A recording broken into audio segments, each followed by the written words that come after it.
Hello and welcome to the big picture. The UPA government finally succumbed to the pressure and withdrew not just the ordinance but also the bill pending in the parliament which sought to protect convicted parliamentarians and legislators from losing their membership. The drama which preceded the withdrawal has brought into focus the role of many institutions, including the political parties, the union cabinet, civil society and the public at large. Once the ordinance was withdrawn, we have also witnessed the unseemly race to corner credit by major political parties.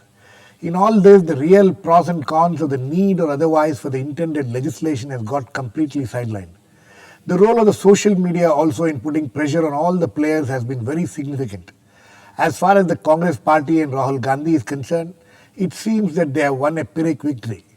Today we will discuss all this and see what it holds for us in the future with Prof.Balveer Arora, Chairman, Center for Multi-Level Federalism and former professor at the JNU, Dilip Cherian, founder Perfect Relations and a social analyst, Vinod Sharma, political editor of the Hindustan Times. Welcome to all of you. Dilip, I would like to come to you first. Is this some kind of a Pyrrhic victory for Congress and especially Rahul Gandhi? I think for Rahul Gandhi, it's a significant victory. And I think the Congress party always falls in line with the Gandhi line. So there's obviously, they will try to all show themselves as more loyal than the king. But it's interesting to hear the voices which were beyond that. Right. For example, the first person who really threw the first stone was Jay Panda on Facebook. Okay, so social media played a role. Right. Someone like the BJD, in fact, he belongs to the BJD, and BJD was the only party apart from. I think they were the only party who had opposed it during the all-party meeting. That's right. Also, voices like, say, Kuldeep Bishnoi sitting in Haryana, because he can see the effect of doing that on, say, for example, the Chautalas. So, people have done it, some for, in a sense, self-interest, and some others out of enlightened national interest. Either way, the Congress party, and especially Rahul Gandhi in this case, for having stepped out of line, as it were, I think has won some kind of kudos. People may question methodology, style, all of that, but the fact of pulling it out is going to stand them in good stead. Professor Arora, was it a Pyrrhic victory for Rahul Gandhi? Because the consequences of what has happened, now finally the bill is withdrawn. Maybe the whole thing will just die down in a few days, people will, and then when somebody else gets convicted. Today there is a lot of hoo-ha because Lalu Yadav is losing his membership. The other day Rashid Masood lost his membership. As we go along, as this whole, the consequences of this legislation which has been withdrawn starts, really coming out into the open, you think there'll be some kind of a churning which will happen? No, I think as far as Rahul Gandhi is concerned, timing and style put apart, it is part of something that he first mentioned in Parliament at the time of the Anna agitation. If you remember, he had a brief intervention where he made a suggestion and said this is going to be a game changer. As it turned out, it wasn't at that time. But I think he is looking at something bigger and was waiting for a cue to make his entry, and making his entry on the cue of anti-corruption, which still remains a very strong popular sentiment, I think has... sorry to interrupt. I'm sure later Dilip also should address this. This anti-corruption sentiment, which we have seen in the last 2-3 years, that the Anna movement and later and all that. But whenever if you observe any opinion polls which come up, corruption is not at the top of the concerns of the people. It's very interesting. No, you're right. Most of the opinion polls, you will find corruption is number 3 or 4 or at the most number 2, but never number 1. Never number 1. I think you're right. What is number 1 are questions of livelihood, prices, jobs. Price rise, jobs. But corruption has a different face and a different amount but hits everyone.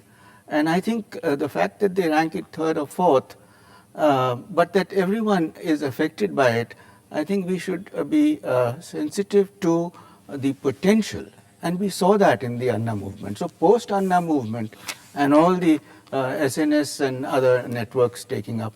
And I think some of the MPs, Bajant Panda, for example, not just on this issue, but on the RTI amendment also, the younger MPs are taking a more proactive Right. role, a little Now more sensitive. That will be the next big thing. Yeah. So, Vinod, you think that the withdrawal of ordinance is a good trend politically? Well, of course, it's a good trend. I think that the political class has salvaged some of its lost reputation by the withdrawal of the ordinance and the government's decision to also withdraw the bill, which is now the property of the House. Surely there'd be a motion moved for the withdrawal of the bill when the Parliament meets in the winter session. But I think that it'll be wrong to adduce the credit for this withdrawal and the withdrawal of the bill to the political parties per se. These political parties woke up consequent to the public outrage that was tangible on the ground, and they responded to that sentiment of the people. I think that they have to be credited for being responsive to popular sentiment. This has not happened for the first time. Girish should remember in the 80s when Rajiv Gandhi was in power, there was an anti-defamation bill which he wanted to bring, and there was huge agitation against it, and he withdrew that bill. So I think that it's a happy augury, it's a good trend that the parties that are in power and parties that are in opposition both are sensitive to popular outrage. You know, take for instance the case of the BJP. BJP was would distance itself from the ordinance route at the very first instance, after having supported broadly the legislation that was meant to negate the Supreme Court's judgment. But I think that at the end of it, it is the gainers are the political parties and the victories are the people. So Dilip, so it is some kind of a triumph of public opinion. It is a triumph for public opinion, but the only nuance I would say is that it is, in this day and age, if political parties wait for this decibel level of public protest before they realize that what they're doing is dumb and downright wrong, it's very sad. It just tells you that the political class has become hard of hearing. Secondly, corruption certainly does not rank as number one, a point which you raised with both of them. But the victory in the next few elections will go to the party which can show the connection between corruption and high cost. The high cost of jobs, the high cost of living, the high cost of petrol, the high cost of everything. The moment you can link corruption, which is mainstream, to this, corrupt ministers, corrupt systems, corrupt corporations, whatever it is. So we have to understand that the high cost, the cost of living thing, the moment a political party, and the Aam Aadmi Party is trying to do that, can link it to corruption, then electoral victory is almost guaranteed. Guaranteed, okay. I mean, that is your point of view. Let us wait and watch. Professor Arora, what does this whole episode, the entire ordinance, before that the bill which was brought, when all the and then later the ordinance is brought, the ordinance is passed by the cabinet. What does it mean? And then it is withdrawn, because here is the man who is the vice president of the party, who at a late stage comes and says that there is nonsense, and then it is withdrawn. What does it mean to the cabinet system? Yes, I think it's a very valid point, because before it came to the cabinet, there had been all-party consultations. Right. And there were consultations within the UPA, within the Congress, all kinds of consultation. All the process of consultation had been gone through.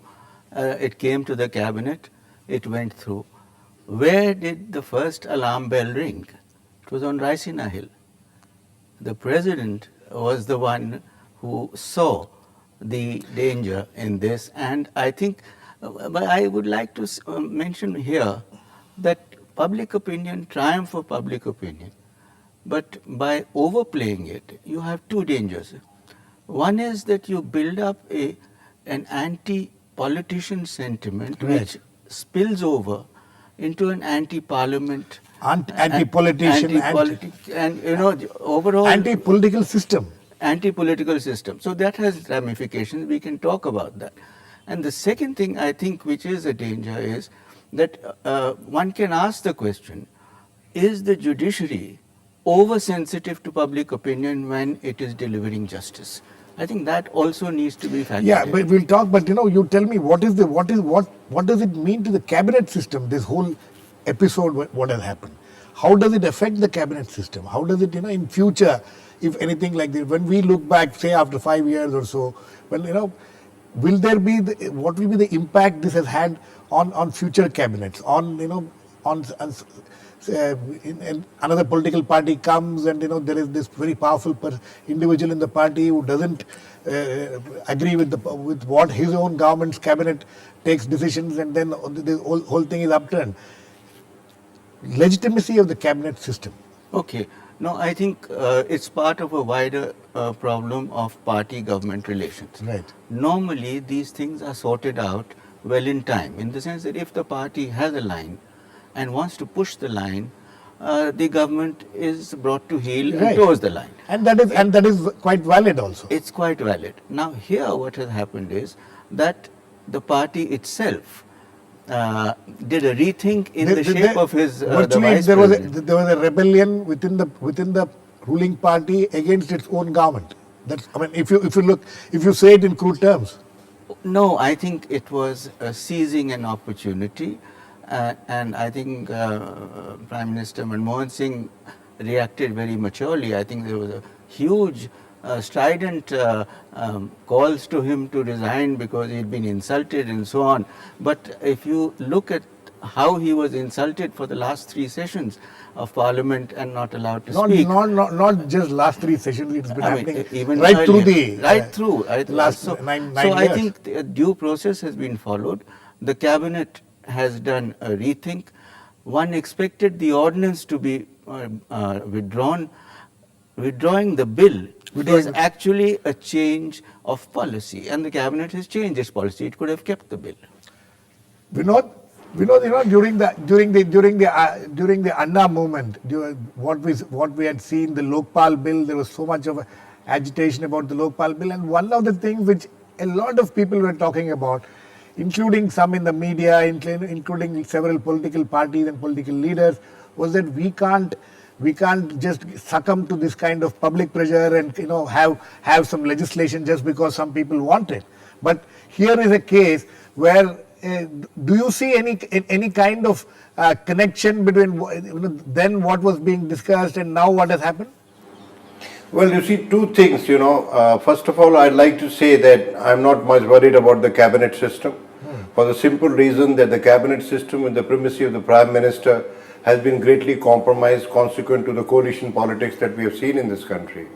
So let us not overemphasize. So there's just one more case. No. But there is a silver lining here, Girish.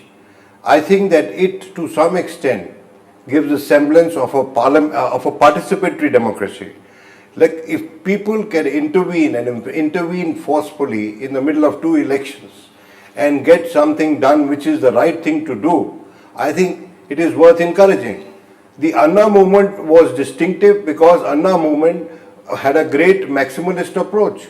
And I think that the Anna movement lost a great opportunity of giving a permanent stake to the civil society in legislation making in this country by not agreeing to a deal which didn't get them the full thing that they wanted, but somewhere striking a middle ground.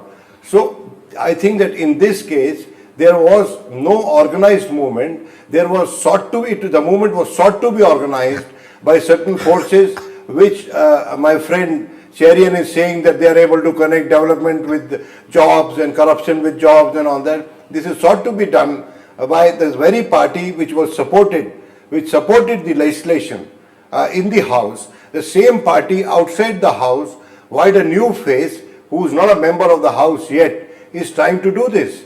Now, the question that arises... One second, Vinod. When you're obviously referring to the BJP. The argument could be since we don't have anybody from the BJP, we don't have any politicians in this panel. No, I'm not naming the BJP. I have a question.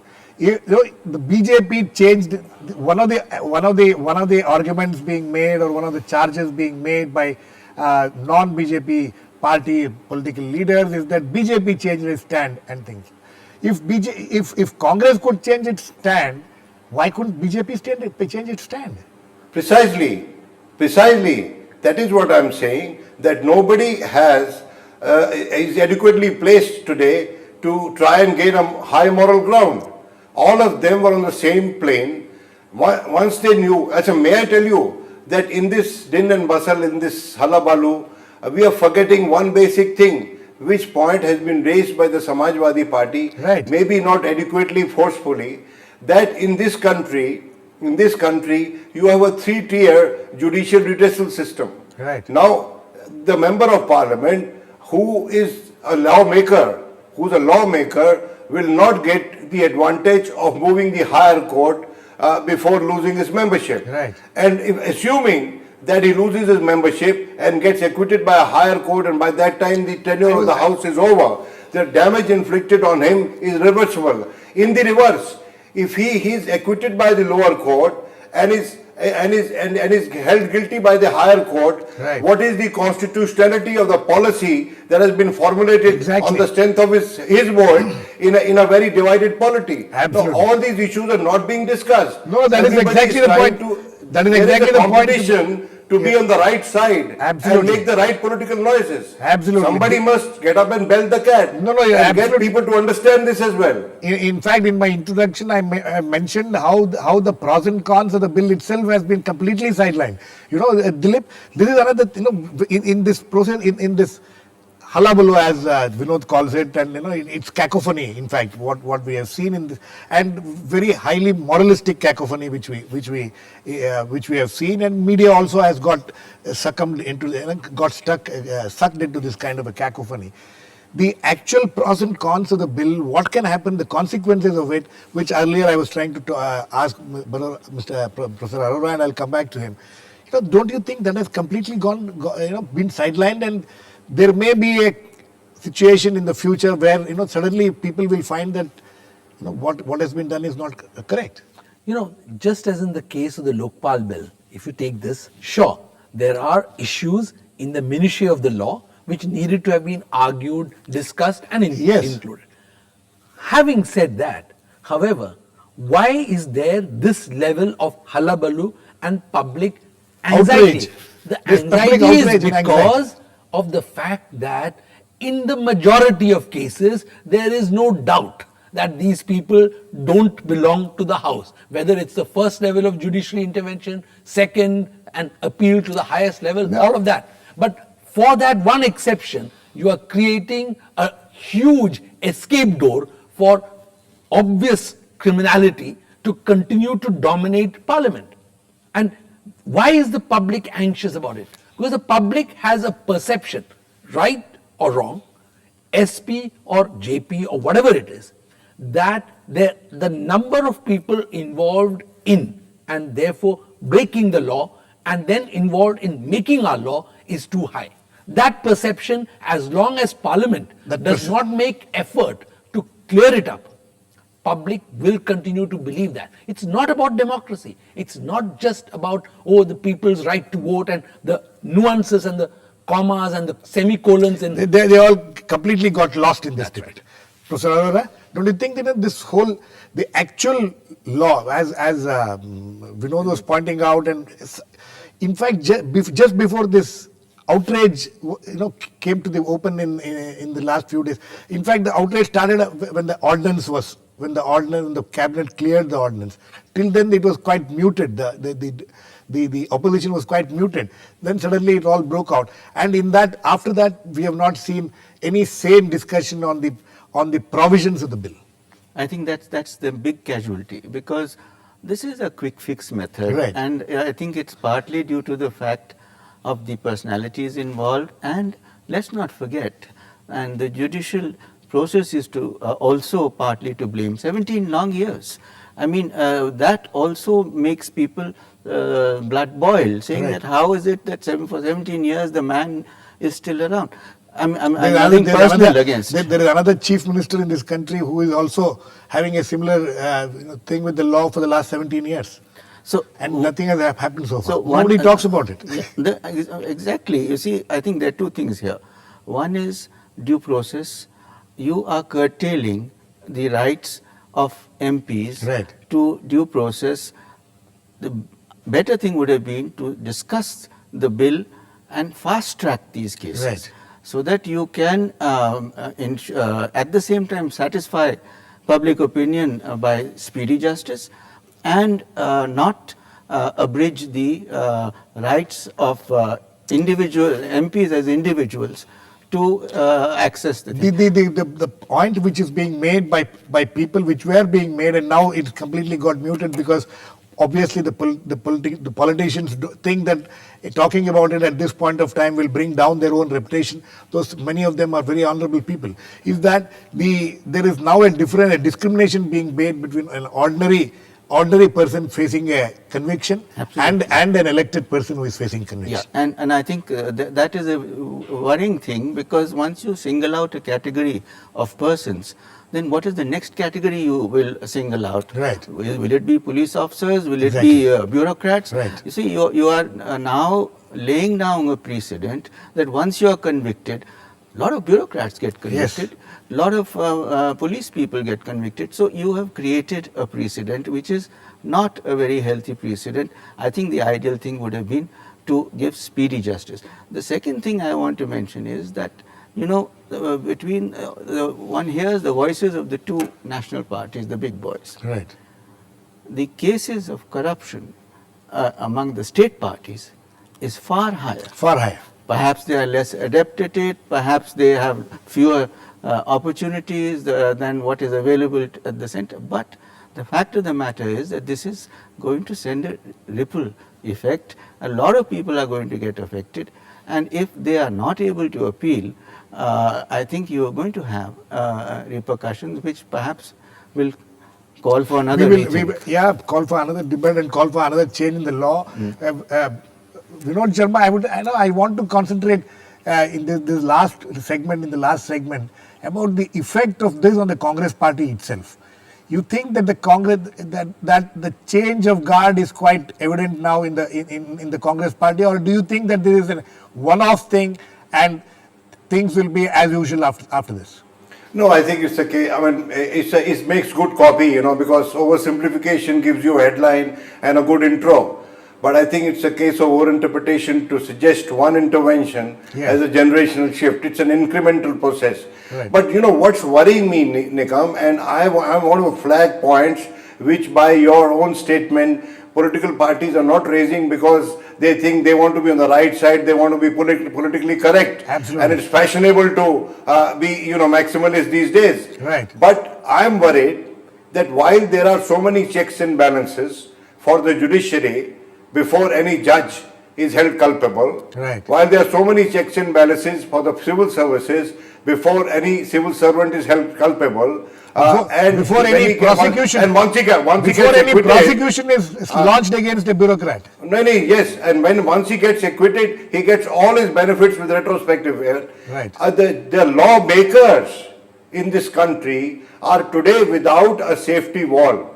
And may I say that the best solution to this, and the parliament should immediately consider it, that any case of corruption against a top leader, look, it is not, the judgment is not merely against a member of parliament. The judgment is also against my mandate for that man. Exactly. And that is why I personally feel that there should be fast-track courts, wider legislation, and these cases should be decided within the shortest possible time span, so that the irreversible damage that is inflicted on the member of parliament and consequently on the mandate with which he has come and sitting in parliament is not mauled beyond recognition, not mauled irreversibly. This is a very important aspect, and let us not lose sight of it just because the political class credibility is low, their reputation is down in the dumps. But after all, in this country, if there is a supreme institution despite the Supreme Court, it is the Parliament. Absolutely. Absolutely. Dilip, what do you think as the media played, the kind of role which media has played in this whole episode? Do you see them having played a positive role, or do you see them having played a negative role? I echo what Vinod has said on this, that there is a tendency to be maximalist. Yes. So you want to be absolutionist, you want to be maximalist, all of that.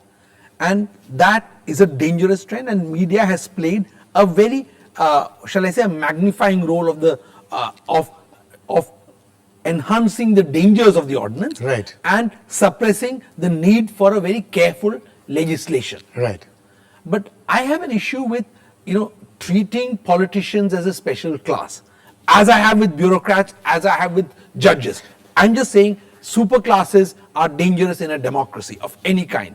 So one thing is to look at it again and to see whether you can have fast track only for politicians. Exactly. Or whether, And the second thing is, in Parliament, you need to be careful as to whether lawmakers need to be like Caesar's wife, well above reproach. But about that, there is no doubt about it. Yes, Vinod? No, I'm not saying, Cherian, you got me wrong here. Okay. I'm not saying that for a moment. Okay. You know why? I'm saying that you do take action, prompt action against a member of parliament who's found with his hand in the bin. But do it quickly. You know why? I agree. Cherian, it is my mandate which goes to parliament together with that man. And if my mandates get destroyed by an unelected judiciary, I think I have a right to quick redressal. Absolutely. I agree. And it's my right to judicial redressal which is being indirectly affected. Got it. Okay. Okay. Last words to you, Professor Arora.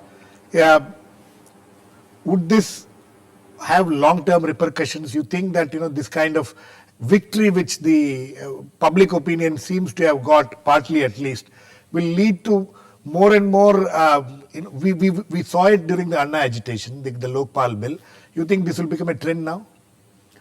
Should it become a trend? No, no. I think what is happening is that everyone, all three organs of state are playing to the galleries, yes, are playing to the popular mood, are very sensitive. And the media also. And the media being reflecting, claiming to reflect the popular mood, so they are playing to the media.